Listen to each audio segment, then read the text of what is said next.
to, because I utterly hate being bound by a table. The table is forget the table, right?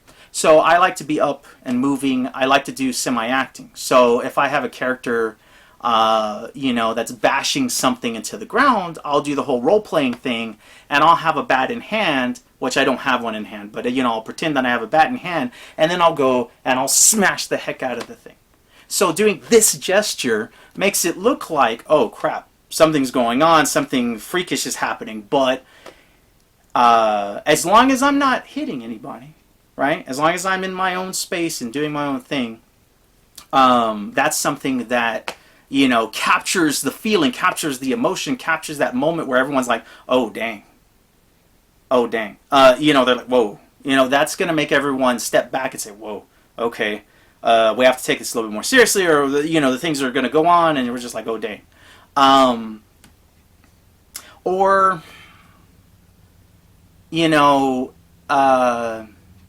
if your character is losing their mind, right? Because a lot of people I notice, they have these moments where they don't have these things where people are being driven mad, right?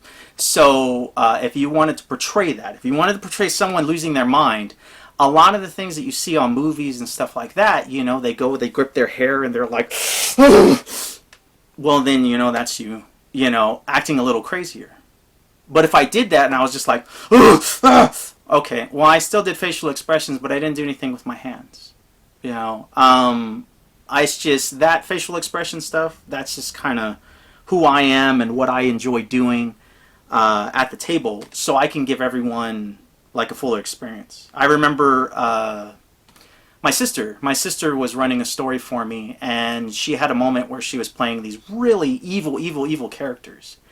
And there was a moment when all she did was bend over, and she was pretending to look in the camera like this, and she bent over, and it was, I don't know, it was one of the creepiest, most evilest looks that I think I've ever seen my sister give. And when I saw it, I said, oh man, that character's got to go.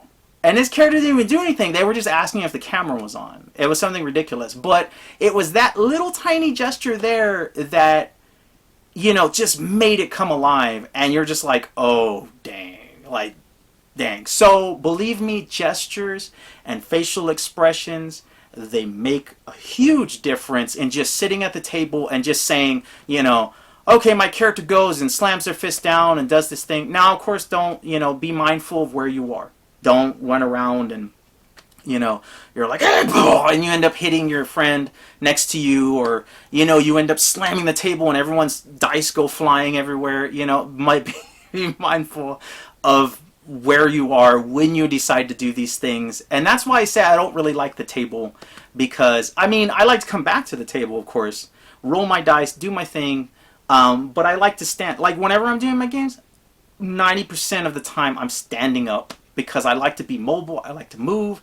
I like to say if a character has their head under a hood and they're trying to fix a car, well then I have in my mind that I am hovering over something, I'm leaning over something, and in real life I'm doing this, and I'm leaning over, I'm fixing a car. That way, whenever I'm standing there doing that, I can turn my head over and roleplay as that character and talk to those things. So, that is a big difference of, that's something that you really need to capitalize on and practice those types of things. Again, if there's someone nearby, be careful.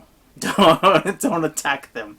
Because you have some people get those moments where you get too involved in your role playing, and then all of a sudden somebody's going to the hospital for some stupid reason, or what have you. That's never happened in any of my games, but God forbid it happens in any of yours.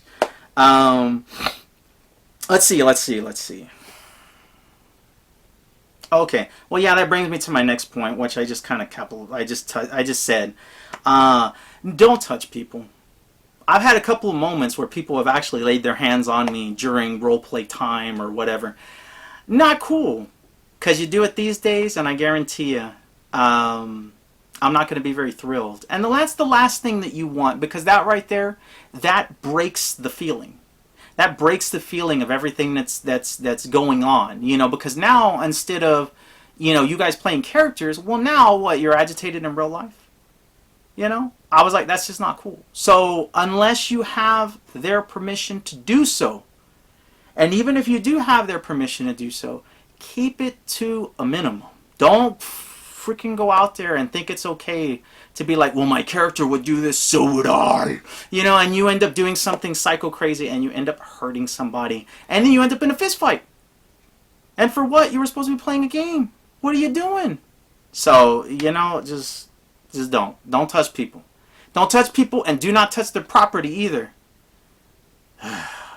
Anyway, I'll go into another video. I'll talk about all the weird crap that I've been through with gamers and everything else. It's the weirdest stuff. I will do a video on that for sure, because I've been through some ridiculous stuff. Let's see. Okay. Accents. Now, do we need accents? Now, here's the thing that people fall victim to. I've seen a dozen people do accents, and then they stop role-playing. They're doing an accent, and that's cool if you want to do that, but you got to remember all these other things that I just mentioned with the, you know, getting into the whole, you know, the emotions and all that other stuff. You still have to have those. And what a lot of people do is they think, oh, I have an accent. I'm role-playing. And yeah, you're role-playing, but you're forgetting about everything that makes us human. So though you just end up having the accent, and that's cool, but don't get so focused on having that accent because you lose focus on all the other things you need to be a really good role player. But if you think you can do it, if you think you can do the accent and have all the emotions and have all the, you know, gestures and facial expressions and all that great stuff, then by all means, go for it. But as far as I'm concerned, forget accents. I barely use them, mostly because I can't get the accent 100%, and I guarantee you I've had players point that out to me. And that will also break character. I mean, not break character, but that will also break the moment of where you don't have to, you know, it just shatters that whole thing of those feelings that you're trying to get. Because I guarantee you, if you try to set up for a feeling, like if you're a storyteller or you're a player and you're having these in-depth moments, and you can shatter those in-depth moments. Everything can fall apart at the moment's notice just because, you know, of something dumb. You know, or if somebody comes in and they said, hey, I need a bag of chips. Yeah, well, there you go. Dang. That's, you know, that's just something that's messed up.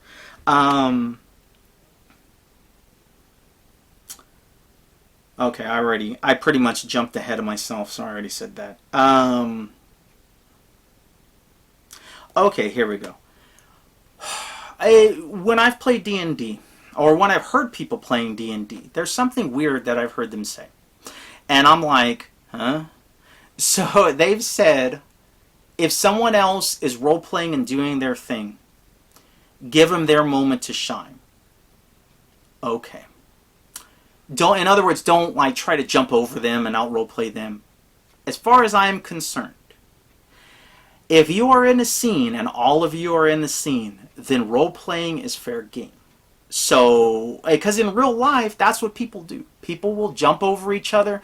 People will jump. I mean, I have nephews that run around and everyone's like, oh, I'm going to do this and that. And they're yelling over each other and all doing those things. It's real life. And, yeah, and that's something that you need to think about. You know, yeah, it's a game, but, you know, there's a sense of realism when you're inside the game. And that's something that you need to do. So I'm like, don't even worry about, you know, what other people are going to do or if you're out role-playing them. Because that's the thing. You need to get them... You need to encourage people to role-play. And sometimes you'll be the only one going crazy role-playing. You know, I've had that moment before where I'm like the only one pushing it and making some good role-play, and everyone else around me is like, you know. And I'm like, really? Come on. So don't be afraid to just go in and do it.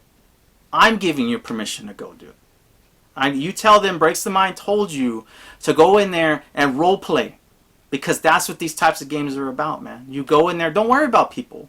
Because I don't know how many times I wanted to role play and then the other dude in D&D cut himself short so I could role play. And I said, no, man. Let you have the chance to role play and do your scene, and then after your scene, I'll go do my scene.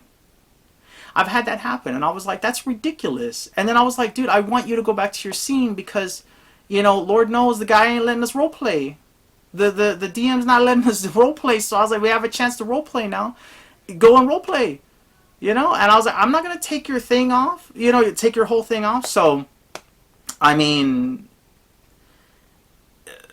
you know, because especially when I'm playing NPCs. Now, imagine if I had an NPC, and because I love to populate my games with tons of NPCs, right?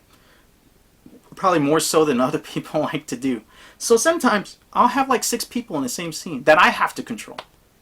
And they all know each other, and they're all talking to each other. Okay, so if I'm going to do that, then what ends up happening is that, you know, I have to go back and forth with them. Well, I've argued with myself, and I've done things, and I've gone back and forth.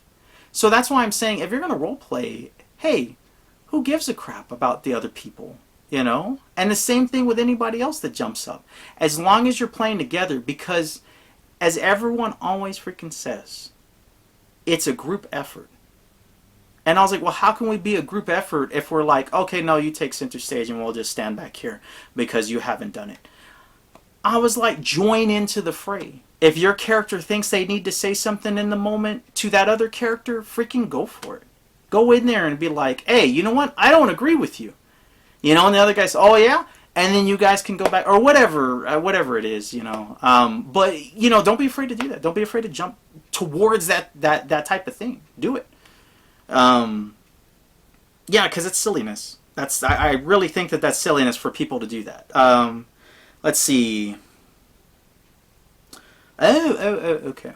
Here's something else. If for some reason all the things I've been telling you is just like, I don't want to do that because I'm too like shy, and I just there's another way you can role play. You can role play with just using sounds, because we in real life, we have those moments where we're like,